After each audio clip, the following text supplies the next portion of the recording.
right, we are live right now on the Payneless Wholesaling Podcast. I got my man right here, Zachary Beach, who is the man of the Wicked Smart coaching program. He is the man. Zach, what's up, brother? Nathan, it's a pleasure. Pleasure, my man. I'm excited to spend some time with the Payneless crew. The House Paynless. of Pain. Yeah, I think I've told you this before. For people that are maybe tuning in that are new, the Paynless, I call it Paynless because my last name is Payne, and I try to make your investing journey as painless as possible because it can be difficult as a new investor if you don't know what you're doing. You could make mistakes. You could get yourself in some sticky situations. So that's why we're here. We're here to talk about how you can learn from our experiences, especially from Zach. That's why I brought him on here. He loves creative financing. You've been in real estate for how long? Me now, 8 years. Dang, man, 8 years. Well, what were you doing before real estate, bro? Bartender, personal trainer. Really? I was, oh yeah. So, I mean, when I was growing up, I grew up with like a single mom. Father wasn't around. The money never made it to the end of the week. Constantly being told, that money doesn't grow on trees. You name it. So in a financial environment that wasn't advantageous for an entrepreneur, right? Love her to death. Great mom. Absolute great mom. Great grandmother too.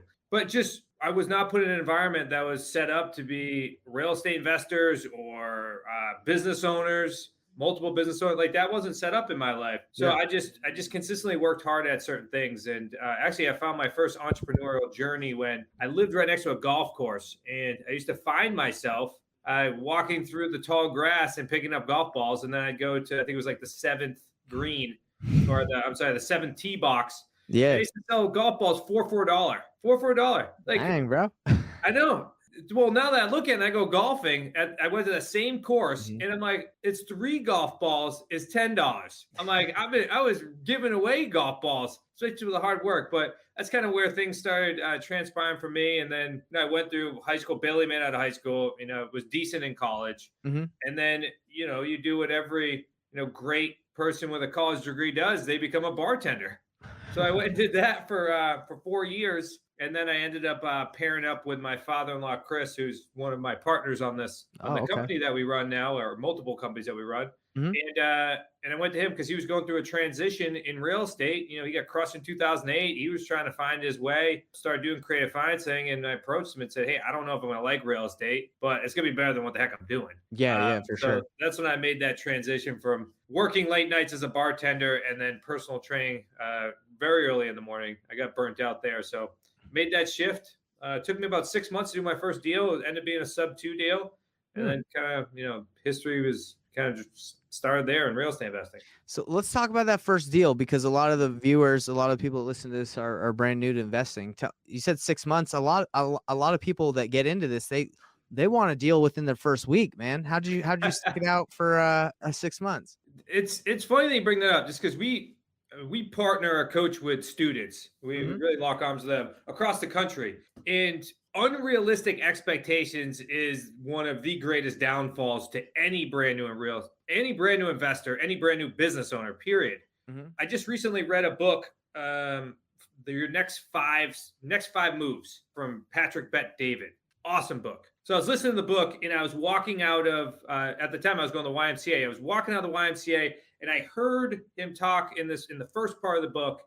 And I literally stopped in the middle of the parking lot. People must have thought I was crazy. And I started taking out my phone just like this. And I started taking down notes. Wow. And one of the notes, and this is going to be part of one of the openings at our upcoming event in March. Part of the notes was, his line was, alignment is the key to fulfillment. And once you're aligned, in alignment, when you talk about your vision, like who you are, where you want to go, who you want to be, to your expectations and to the amount of work that you're putting in. So when I say that unrealistic expectations is one of the number one downfalls for real estate, brand new real estate investors, business owners, is there's an unrealistic expectation of what you're going to accomplish for most in a short period of time when you're becoming a business owner. Yeah. And it's because there's a misalignment with the amount of effort and action that you need to take on a daily basis to actually receiving the end result.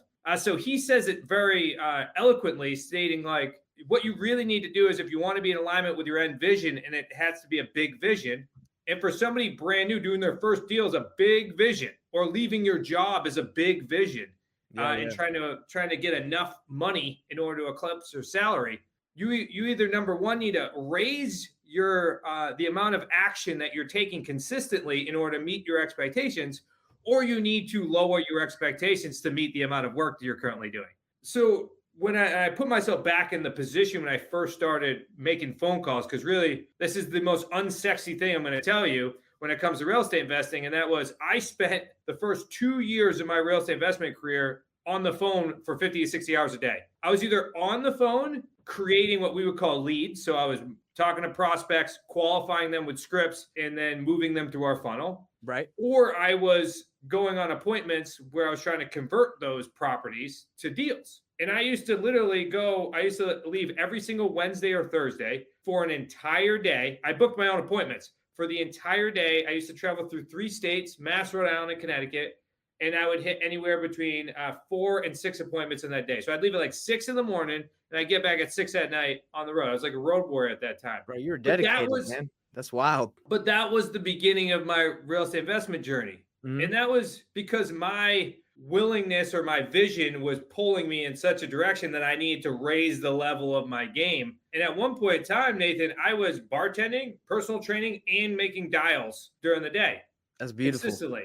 That's beautiful. And then eventually I got to a point. So I did that. I did those 3 things for about 3 to 4 months. Mm-hmm. And then I got to a point where I felt as though I had the skill level where I was like, a deal's around the corner. So then I, Cortez'd it and burned all the ships.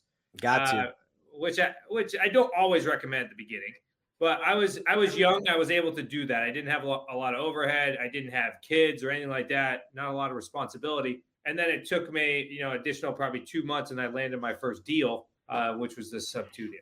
Bro, wow. I can't believe you were doing all that. That's amazing. So what enabled you to stop doing that grind? It sounds like you said for 2 years you're doing it, right? Well, so I was kind of fast forwarding a bit, but I ended up getting my first deal. And at that point in time, it was April of, I think it was 2015, that I made my full leap into becoming a full-time real estate investor. Mm-hmm. And so I did that for 2 years I did that for like the making phone calls to the appointments until I was able to scale myself up. So then we brought in some additional help that could then go on appointments. So I pulled myself out of the appointments, still on the phone. This is exactly what we teach our students, which was you start at the ground level with your scripts and then you improve. So then you move yourself up and then you train somebody underneath you in order to make those lower level calls. And then as you continue to elevate, you train that same person or multiple people to raise up in their level of communication. Because that's all creative financing is. And then you get to a certain point as being one of the business owners that you're just closing deals, which is what most people believe is real estate when they make the leap, or they say, I'm going to go become a real estate investor. I'm just going to be out there and close deals. Now, majority of it is prospecting and follow up and talking to people on the phone until you build up either a small team and you duplicate yourself. So now you can just sit at the top and construct deals. But no, you can't construct deals until you go through that process, because you would never be good at negotiation or understand how to construct these deals unless you went through the basics that get you to a point where you can now actually level up because you've leveled up your skills. So you got to go through the pain. Sounds like you can't avoid it, brother. No, you absolutely cannot. I was listening to have you watched the new Netflix special on Phil Stutz? I think I saw it, but I haven't seen it, but I saw it pop up. So good. I got like 3 pages of notes by watching a Netflix special, which doesn't normally happen. And he said there's 2 things in this life that you can't get away from. Basically, you have to go through pain and uncertainty. 2 things, no matter what, pain and uncertainty. And it's when people try to avoid pain and uncertainty is when people get depressed or they get on drugs or things like that. And trust me, I have that experience. Maybe we'll save that for another podcast. There you go. So this is live. So someone says, so it's not completely painless, is it? No. Unfortunately, maybe my marketing has misled some of you out there. You can't get completely painless. We can try and get it painless, but not completely, not in real estate, right? God, no. There's going to be lots of pain. The reality is, though, and this isn't trying to be patronizing, especially if you're like on the outside looking in, because if we had a conversation with our inner circle of people that are all entrepreneurs or business owners or real estate investors, you name it, they're all going to tell you, like, the world of entrepreneurship is how much pain can you endure for a period of time before you start to see success. It's like consistent uncertainty and pain is the game that you get involved in. How When much you pain enter can you, into how much how much pain pain can can you you take? handle? I love it. I love it. That's actually good, man. And I love how real you're being, because I think a lot of people portray what we do as like, luxury, right? It's like, well, hey, eventually, right? But you got to go through the gauntlet, you got to go through the fire to learn how to do it, right? Oh yeah, reality and A&E. It's not Bravo TV. I mean, I like shows like Million Dollar Listing and stuff, but they don't show the incremental things that somebody does on a day-to-day basis. They're showing you the 10 years from now of where somebody got to. And let's just talk about that real estate, like that show, the realtor show. I mean, they're in like the 1%, number one. And all those guys, if you read or listened to the book, Sell It Like Sirhan, which is a pretty good book, actually. And he talks about it. Like he would spend, like all he spends is like hours and hours and hours and hours on the phone prospecting. Then they show you like the 5-minute snapshot of the really luxury property. That's what everybody thinks is the real estate investing or real estate world. And really that's like a small 5-minute increment into the world of who he is. Right. Most people want to see the results, right? They don't want to see what it took to get them, right? Yeah. They want to see. I couldn't agree more. If you are somebody that either gets excited or gets emotional watching like the entrepreneurial like movies, like Ford versus Ferrari, or like some of those, and you feel it, then you know exactly where you need to be, because those movies tend to show you more about what the reality is of. I know we're talking about like entrepreneurship or business ownership right now, more than real estate investing. But that's what they show you is like the pain that somebody goes through until the end of the movie when they're like, and he finally accomplished it. Yeah, they finally won it. It's like 30 years of pain, and then all of a sudden he became, the millionaire or the billionaire. And that's really what it is. So what do you say for people that join your coaching program or that you've worked with that want the result but aren't willing to make the calls? Do you tell them before they join, like, hey, you better be strapped up and ready? Or do they usually join and then they find out, oh, shoot, I just signed up to work really hard? Yeah, it's an interesting question, because most people will tell you that they can do it, right? It's not until they're actually doing it is where they start to see it. And with some too, they don't know what to expect. And then you'll see once they get in there, character now is being shown, like what somebody's actual character is. Because like for most people that come into our community and that we work with, they're looking to leave their job. Like we have this tagline, helping people escape their jobs since 2014. Like that's where a lot of people come to our community, is because they see creative financing in order to do so. Mm-hmm. And once they enter in, it's not like their W-2 stops. It's not that their family stops needing them. It's not that they stop needing to see their family or doing all the extra activities that they're originally doing. So you start to see character being built, especially because the pressure of now you're starting a business on top of handling everything else is going to be a defining moment for some. And some, they crumble, they fall apart. They either lower their expectation, right, of their goals, because they're like, oh, now I realize the work, which is okay, as long as that aligns with your long-term vision. And then some are like, yep, totally get it. I'm starting to get comfortable now of being uncomfortable. And now it's like, how do I now elevate? And how do I now elevate? Gotcha. People come to see us, Nathan, say our company and your company, because they want to pull it forward too, right? Which is what a coach does too. A coach or a community, it's supposed to pull it forward. So yes, somebody could go through pain and deal with all the trials and tribulation for the next 3 to 5 years. Or if they find the right coach, the right community, they could only have to go through that for a year or a year and a half, because they can pull all that knowledge and experience forward. And like us, we lock our arms in the trenches. So I was literally just speaking with my father-in-law partner, and he was like, I've just got on the phone with, her name's Renee. She's out of Minneapolis. They got on the phone with a seller. They're about to close an 84-month lease option. And she's been with us for, I think, less than 60 days. So we were able to help her by utilizing our experience to pull that deal forward and ahead of time. And that's why the path, when you have the right coach, when you have the right community, can significantly change the timeline of your business. But it's not to take away anything from that student, because that student needs to still put in a lot of time and effort and build that skill set. Right. And most importantly, build that mindset as they continue to go through this process. Yeah. So it's definitely like even with your help in your program or being willing to help, they still got to take the action. It's not like you're replacing the effort they have to put in, because they have to do it to learn, right? You have to go through the furnace. You got to learn through experience. We can't plant that experience in you. Yeah. One of our core values is match effort for effort. So that's a main thing. So we can't push a wet noodle, right? You can't move that. But when somebody's running, oh boy, can we accelerate that process? Yes. So it's not that anybody that joins coaching is not going to go from like 0 to hero, but those that are committed are going to be able to move through that significantly faster versus those that are not committed.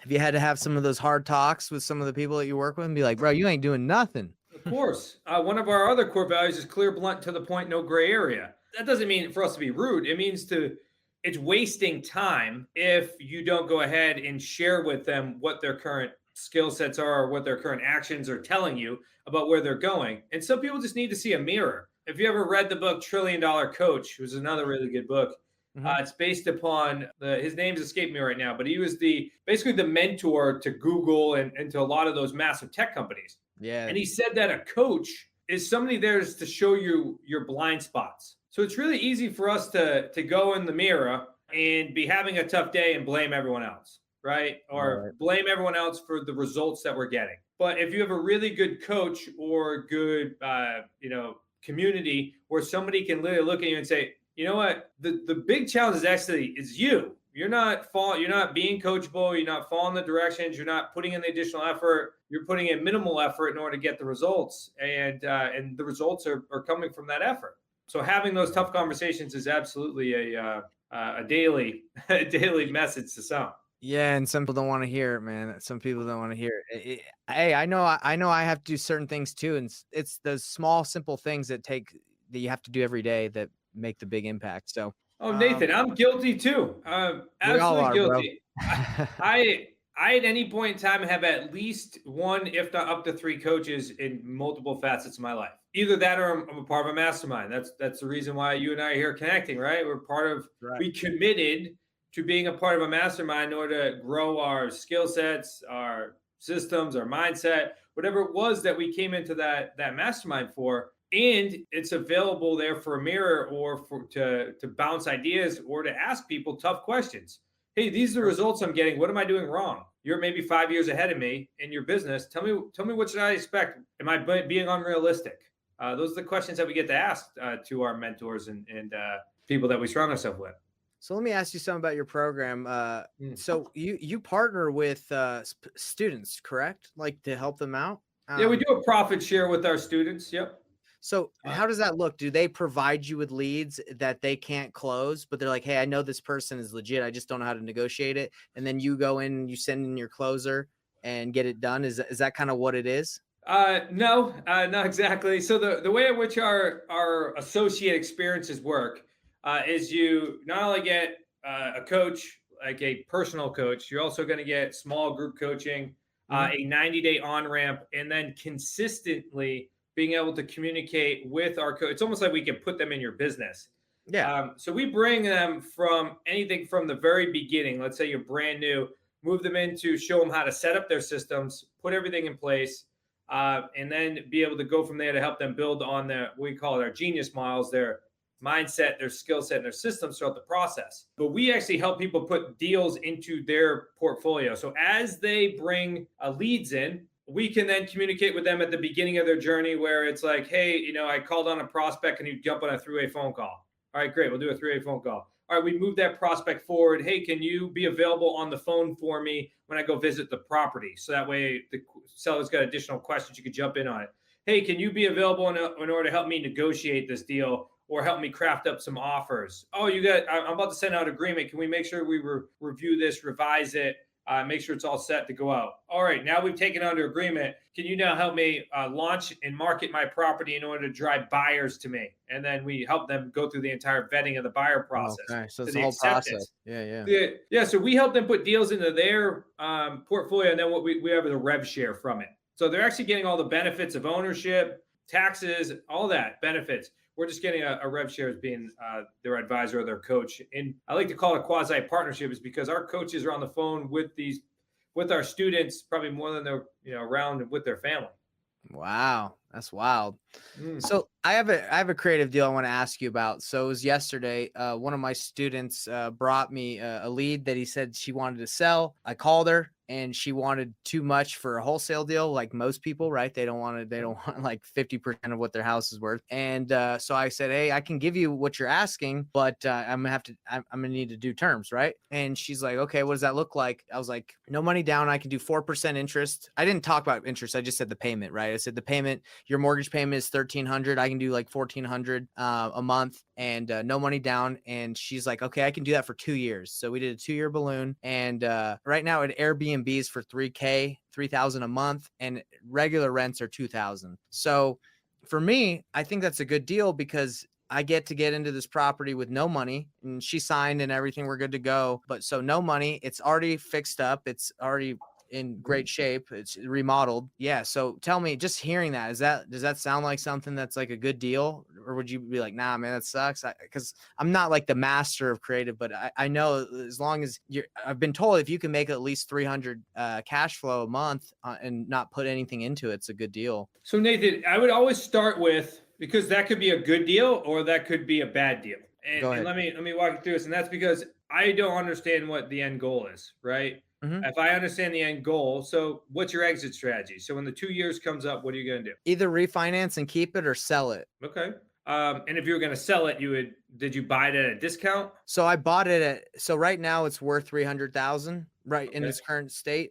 And I bought it for 300,000. That's the purchase price. Okay. So you bought it at retail. So if you're going to sell it, we got to hope that the market either stays flat or that it increases. Right. That's kind of 2-year window kind is of short, right? It is short. You got to think about, you got this thing for 18 months if you're going to sell it, and then you got to put it on the market with 6 months left. And that is the kind of the why I got it, right? Because I gave her price. She just was like, dude, I just want 300,000. She bought it 2 years ago for 285, right? So she tried to list it for 320, commissions and fees. She was like getting I think around like 310. So she was getting less after everything than 300. So okay. And then so let's just assume let's say you're going to refinance, because that's like, I would never personally guarantee debt, not on any of our investment properties. That's just, we don't utilize cash. We put down some small down payments, but we're not using bank loans, and we're certainly not personally guaranteeing debt or giving our credit pulled.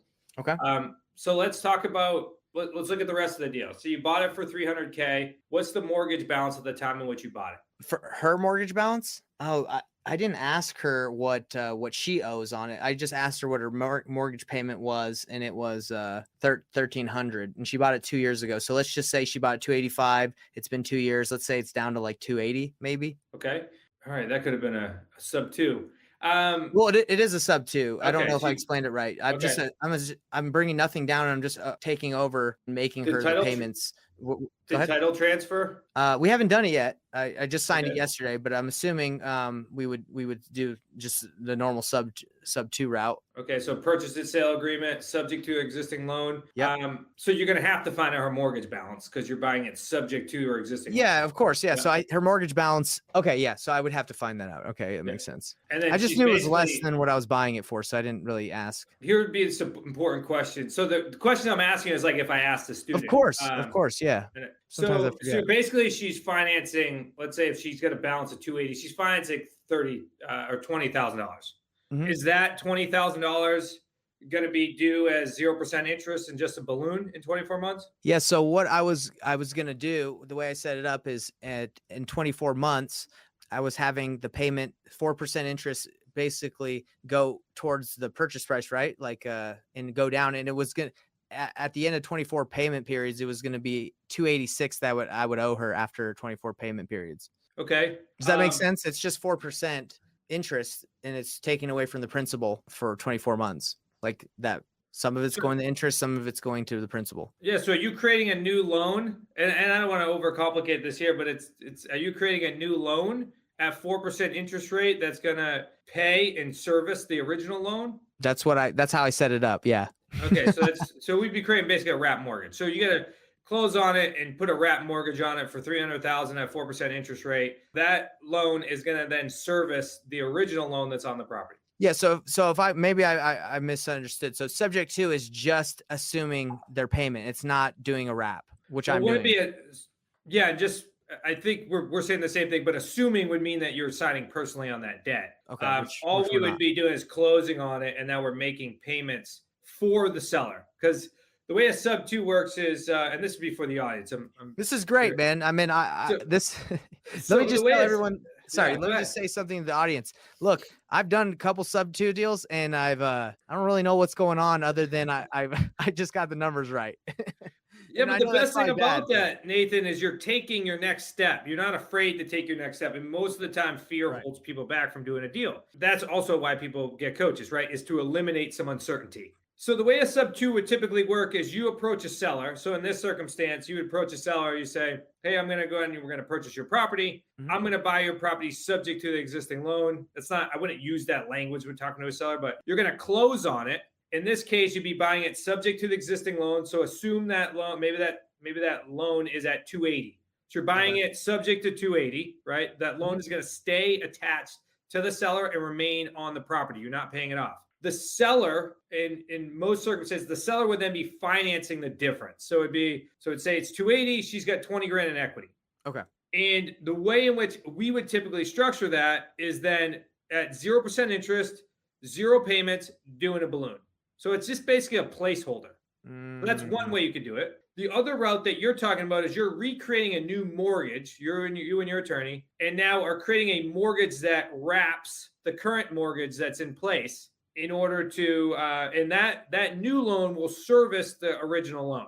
Yeah, and I'd have to you're get a making a servicing delta. company, right? I'd have to get a servicing company I'd pay them and they'd take care of everything. Yes. So here's some tweaks and things that I would have done slightly different. So Please do. in conversations that I need to have with a seller is I want to know roughly about what they want for their purchase price. I need to know what the balance of the loan is. And that is so important to us because we need to understand how much equity is in this deal. Because if I knew this seller only had 20 grand in equity, the offers that I'm giving them are going to be different. Because I could say to her, hey, I could give you 300,000 for, and I need 60 months, 10 years, whatever that's going to look like. And what I'm going to do is I'm going to buy it for exactly what your loan balance is. And we're going to put a second position on the property. That's 20 grand. That's going to be your placeholder. It's going to be secured by the property. And I'm just going to make your current monthly payment. Okay. So whatever the interest rate on that property is, that's what you're going to be making the monthly payment. So that means that you're going to get the benefit of principal pay down on that loan too, the current loan, which is further along in the amortization schedule, which means that you're going to get more principal pay down. Got it. Then what also you could have done is say, all right, Mr. Seller, I could do that, or we could buy it. I could give you maybe 10 grand right now or 7 grand right now, and you can go ahead and walk away. Okay.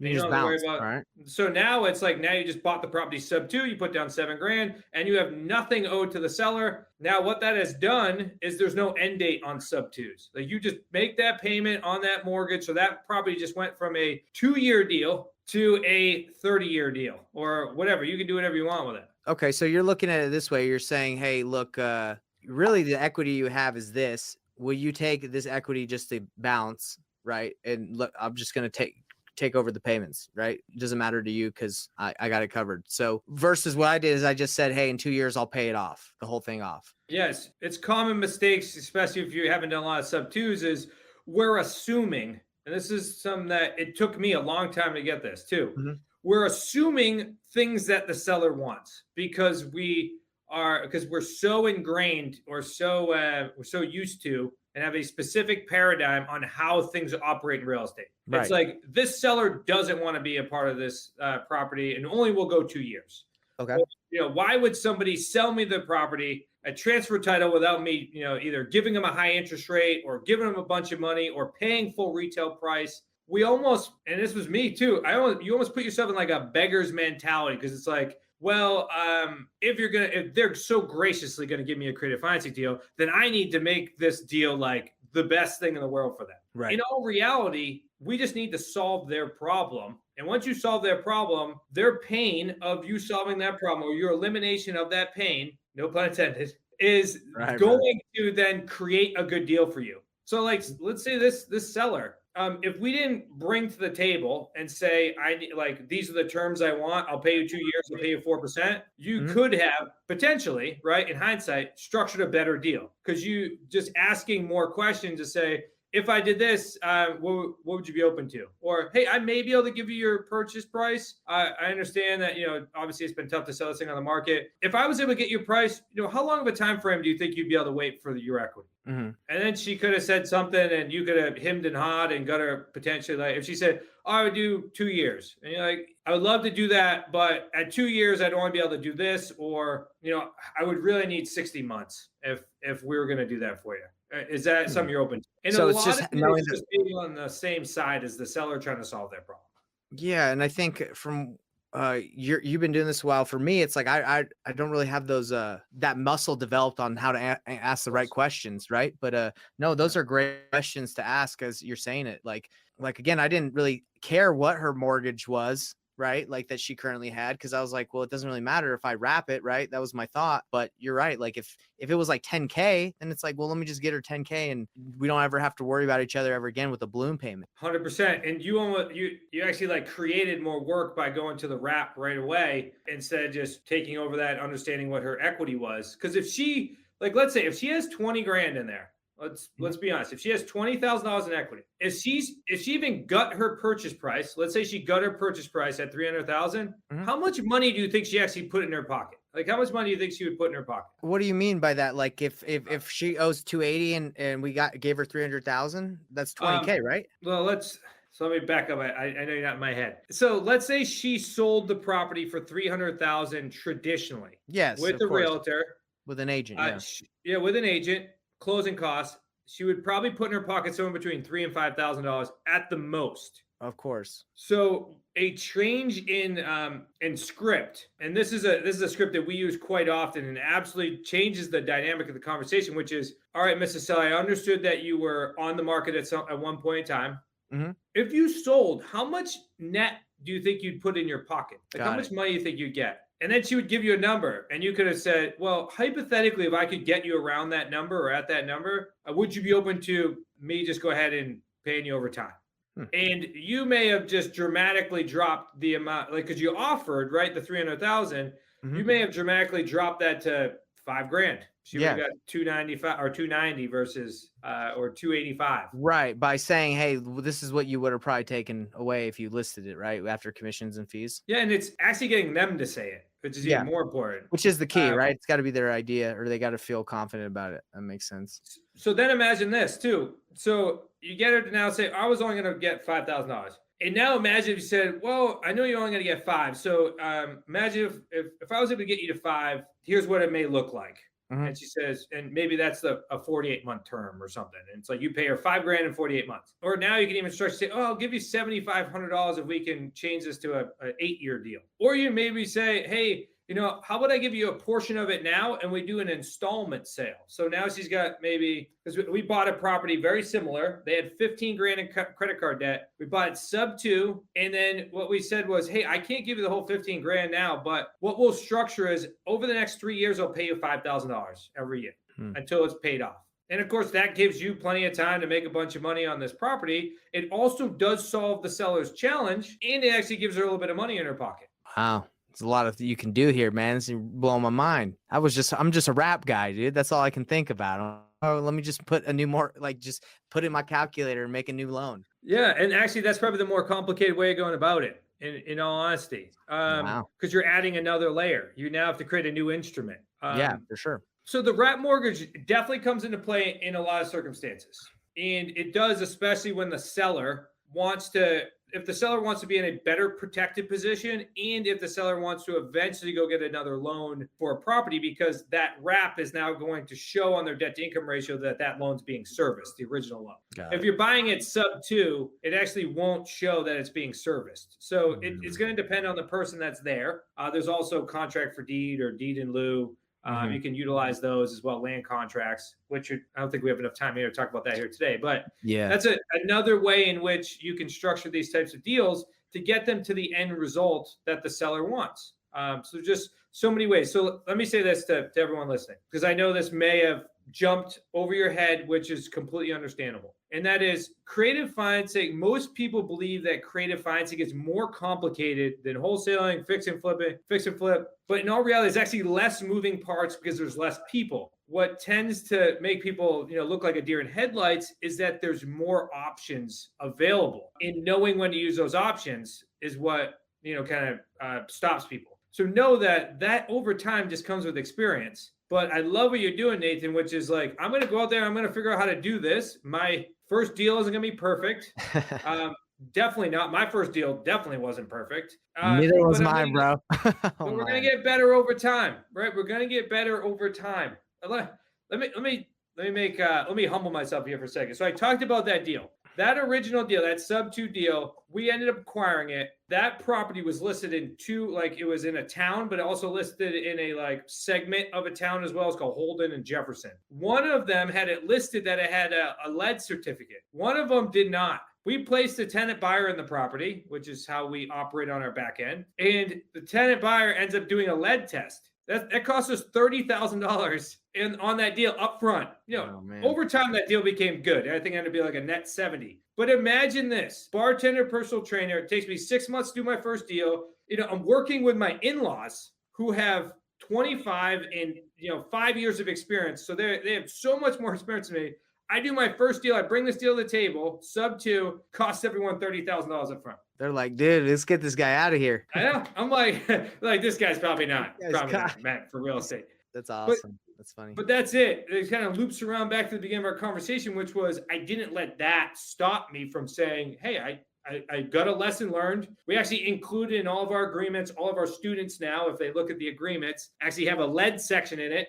So when you look at that, you can think of me now. Yeah, the lead guy. And we endured the pain, and then we kept moving forward, and then we kept working that deal. And because of creative financing, we were able to exit that deal, and I think within 60 months, and it ended up being like a positive, $75K or something. Yeah, now I've seen those lead things in those contract lead whatever you want to say wording, and I've always been like, why is that even in there?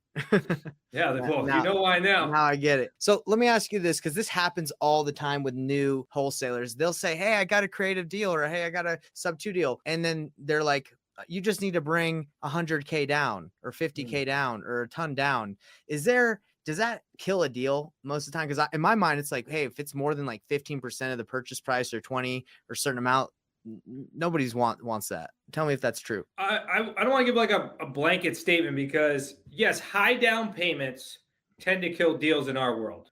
We like to see, if we're going to put a down payment, we like to see that return from what we would call our first payday. So when our tenant buyer moves into the house, they're then going to give us a large non-refundable deposit, and then we're going to cash flow it, which is our payday 2, and then we're going to build an equity, which is our payday 3, or the third when that property cashes out. So typically, if we're giving down payments, and know that over the past 10 years, it's about 90 and 95% of our deals didn't require any down payment. Wow. And a lot of that is because, number one, when we first started, we didn't have all these down payments. We didn't have money to do down payments. So you got to get really good at your scripts. But then 2 is it's just part of it's one of the terms. It's one of the terms. It's figuring out what's most important to the seller. And we ask that all the time.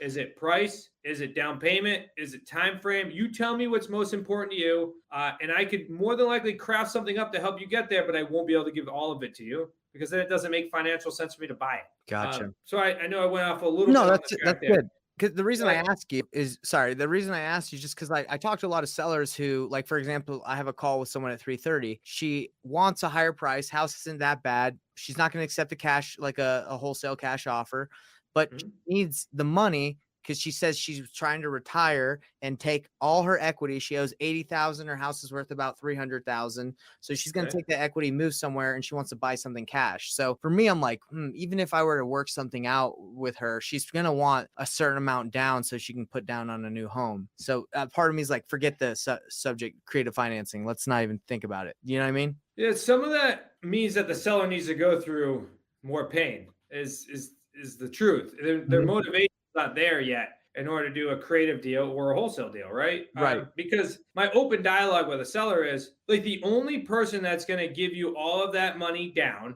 and give you your price is a retail buyer, someone that's going to move in the house. And that's not me. So either one is you need to be able to take your equity over time, or two is that you got to take your equity at a discount, because that's the only way that it would make sense for me as the buyer. Okay. That's the perspective change I'm challenging each of you that are watching this to think of. It's you're the buyer. Yes, you may be looking for creative deals, but that doesn't mean that you buy a bad deal because they're willing to do creative. It's true.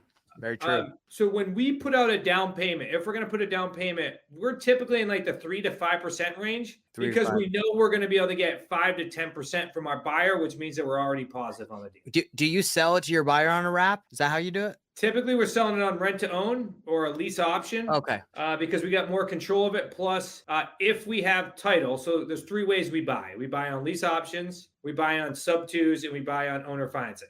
Like if we generalized it. So in order for us to sell on a wrap, we have to have title. So, but majority of the time, we want to take advantage of the tax benefits of having ownership. So we'll sell it on rent to own first. Plus, in most states, eviction laws are more advantageous than foreclosure laws. Yeah, it's very difficult. Yeah.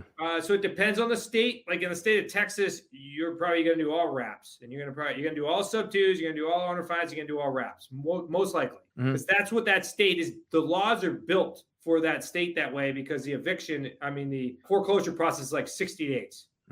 So it's built that way. So that's the way you'd strategically look at it. But in most states, the eviction is easier to get somebody out of the property. So you have control on a lease option. But there's many deals in which we marry the two together. And this is kind of our strategy. So we put them on a rent to own first, allow them to make all their payments, make all their down payments. And then if we have enough time, meaning like we don't have a balloon or anything due, we'll then go to that buyer and say, hey, you know what, we can actually finance you on this deal. And then at that point in time, we would primarily construct like a contract for deed or a land contract or something like that with that buyer at a higher interest rate. Okay, cool. So I totally get the lease option, because you have way more control as the owner of the property, the seller. Cool. Wow, man, that's awesome. Do you feel like you've mastered the seller finance game, or do you feel like you're still much more to learn? Oh, there's always so much to learn. There's deals in which we come across, like even now, and I should say even now, but that we come across and we scratch our heads and we're like, how do we figure this out? And that's why creative financing is fun. It's like no matter what, you always got like there's always something that's going to come across. You'd be like, I've never seen that before, and it's like, how do we handle that? Dude, so this lady that I got this deal with, she gave me another property she's willing to do terms on. I should give it to you and see what you can whip out, and then we should partner on it or something, because I'm gonna call her and make her an offer on it, but I don't know, like maybe we should work together on it. Nathan, you're gonna give her a way more advantageous deal for her than I am. This one's in Jacksonville, Florida, so I don't know if you mess around there, but yeah, we'll mess around anywhere. That's what I like to hear. We're in like 80 plus markets right now. Dang, bro. Okay, and the way you get it done is, do you find it's difficult to have all those lease options going on? Would you rather just get out of there so you didn't have to worry about it? Like, like worry about the people that are renting to own. Well, to answer that question, I mean, we're not worried about it. I mean, this is our business, right? This is what we've always done. And I would, at this stage, right, I would rather have somebody in the property that has 10, 15% down. They have the buyer's mentality. It's like when we own businesses and we have employees that have profit share, or teammates that have profit share or have equity stake in the company, they always treat the company or somebody like that always treats the house in way better condition than somebody that's renting or that's just getting a paycheck. That's true. Our business was built on that. And the reason why we're able to infiltrate so many markets is because when a student comes in and lock arms with us, we enter into that market. And then we start doing deals with them in that market. Because the way in which we tell our students to kind of evolve first is do deals in the 50-mile radius around you, because you already know, like, and trust that area. Yeah. So let's not overcomplicate it. Let's get you moving forward. So now that's how that continues to expand. So then we always have somebody that's local that we're doing deals with. I like it. So last question I have for you, because we've gone a good amount, but I've enjoyed every minute of it, is I know you got an interesting story for me about a deal you did. Like maybe a tenant just taking off in the middle of the night or that. Yeah. What do you got for me? I've kind of seen it all. Anything interesting deal? Yeah. That jumps out at me. Yeah. Do you have anything? If not, it's okay. I was just curious because I know you probably ran into some interesting situations with sellers or. Yeah, I've had more horror stories than I'd like to say, because at the end of the day, I mean, this stuff happens all the time. Interesting deal, though. Well, Let horror me pull stories, that up. interesting deal. Don't matter to me unless you can't Oh, admit it on air. yeah, too many of them. Too- Interesting deal. I'm trying to give you like a good story, and some of them may just seem, Sad. yeah. No, I mean, no. I've had plenty of people that we've had people that have passed away in houses. We've had people that, have Le- absolutely destroyed houses lease in the past. We've lease had, lease options, like where they've like been leasing it and they passed away. oh yeah, and we've had stories where the seller passed away, where we're buying a property and the seller passes away, which is always an interesting dynamic. Yeah. Then you got to Uh, deal with their family, right? Yes, luckily things were in trust. Let Good. me say this though, we've been through so many horror stories, and come to our events, we'll tell you them all. Yes. But the reality is, there are less horror stories typically than most rentals, because you have buyers in the properties that actually care about the house, and ours is roughly an 80 to 90% success rate. But you always have those crazy stories that pop up. Yeah, for sure. That you shake your head sometimes. But Hey, man, I'll give that's you a good good one. answer. This is a fun one, though. Okay, All right, give so me a fun we one, had a brother. student come up. So with some of the associates that we work with, those students we work with, they get an office visit, and the office visit means they'll come up and we'll actually take them on appointment of deals that we're booking and working. Mhm. So the student comes up. He's actually came out of Jacksonville. Came up, visit us. They spent the day with us in the office. Then we go on the road. So we went to a property. It's on a lake. It's about probably an hour and 15 minutes away from where we're located. It's like 9 a.m. Really nice day, summer, 9 a.m. So we walk up to the house. The TV is blaring, like blaring. Gotcha. So we're knocking on the door. We're knocking on the door, and I'm sorry, Dave. I don't know if this guy's here. All of a sudden, this guy walks up the stairs in like a ragged t-shirt, pants basically falling down. Comes to the door, and I'm like, hey, yeah, we're here to see your property, and we booked and you confirmed yesterday.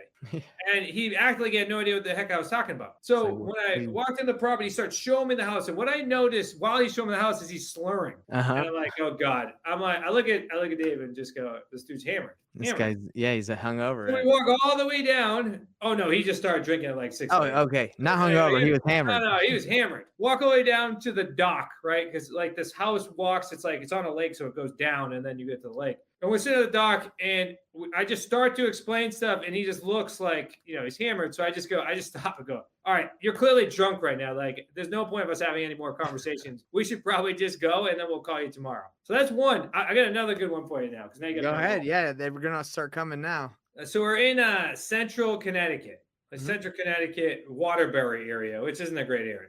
We're having conversations with the seller. When we get there, the seller is actually, which I didn't know, was having like a mini open house. So like I was there, and she had like a couple realtors, things like that. So we walk into the house, and there was a tenant there. And we walk in, we look to the left, and there's like a giant mound of weed that's like sitting there.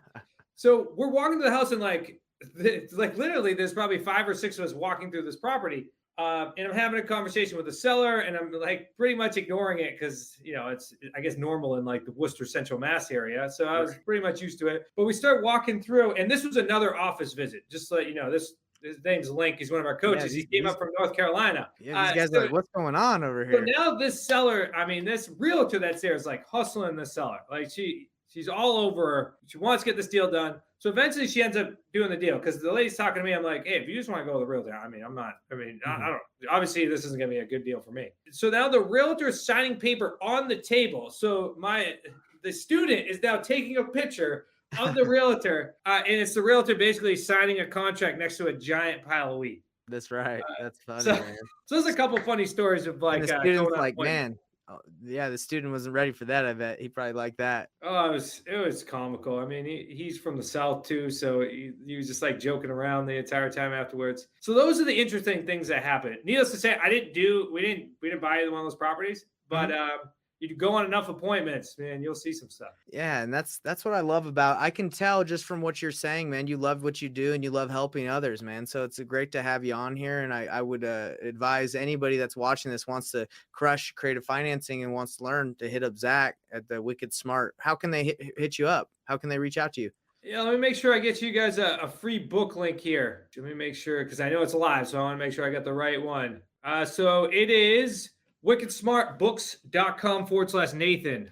wickedsmartbooks.com/Nathan. I love Go it. ahead and we'll give you our first Amazon best-selling book, Real Estate on Your Terms. It really is the overview of creative financing, how we do what we do, and also kind of share our stories there as well. So great place to start. So wickedsmartbooks.com/Nathan. How's that? wickedsmartbooks.com/Nathan. Is that it? You got it, my man. You got it. Go get a book, man. Go read a book, everybody. Yeah, exactly. So this is live. So I do have someone asked this question. They said, have you done any deals on right of redemption states? So let's say the state I'm in has 90 days of redemption after the auction has occurred.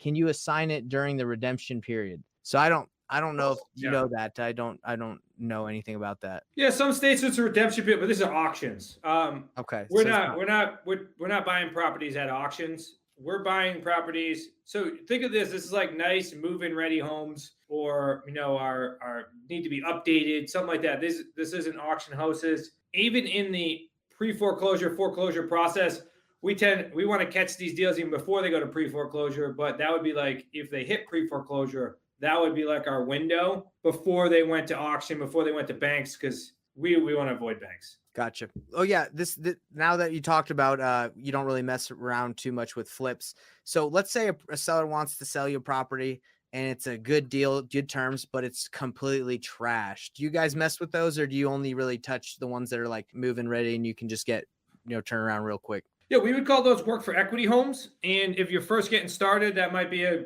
give yourself a chance. You buy it contingent upon finding a third-party buyer. Using any of our agreements, that they'll always be in there. So we were doing a deal actually with this gentleman that was there taking the picture. Mm-hmm. We did a deal with him down. He's out of Charlotte, and we actually acquired a property on owner financing. I think it was a 72-month balloon.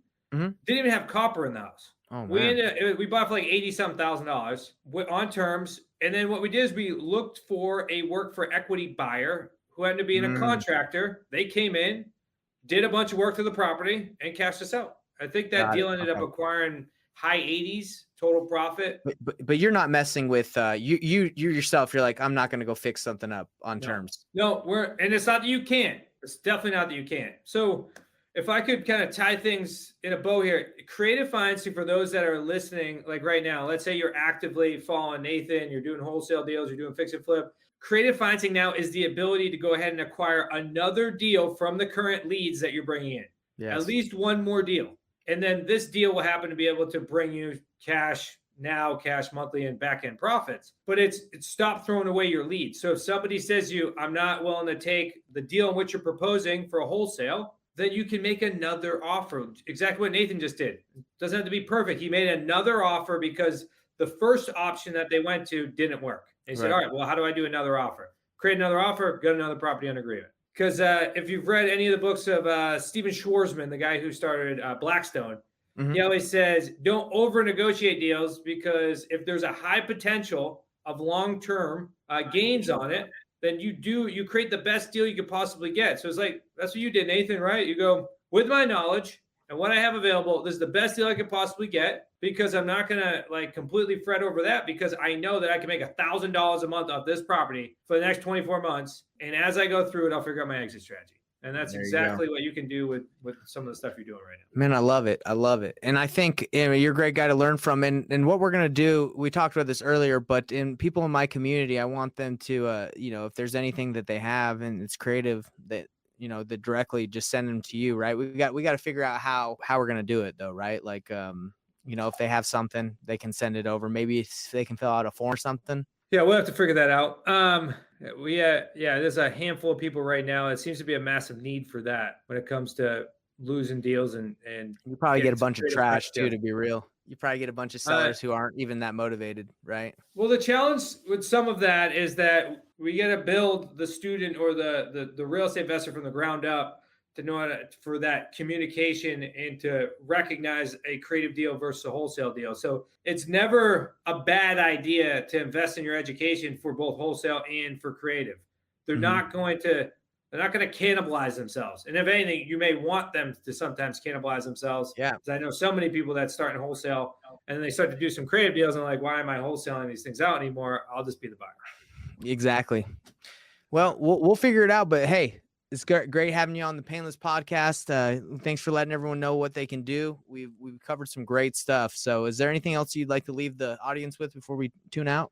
Life rewards action. That's it. You got to go take some action. We spoke a lot about stuff today. Now it's time for you to start taking your next step, whether it be small or big, in order to move towards either doing creative financing or doing wholesale. You got to do something. Don't go listen to another podcast. Go make a phone call. Yeah, exactly. All right. Thanks, Dan. Peace out, everybody.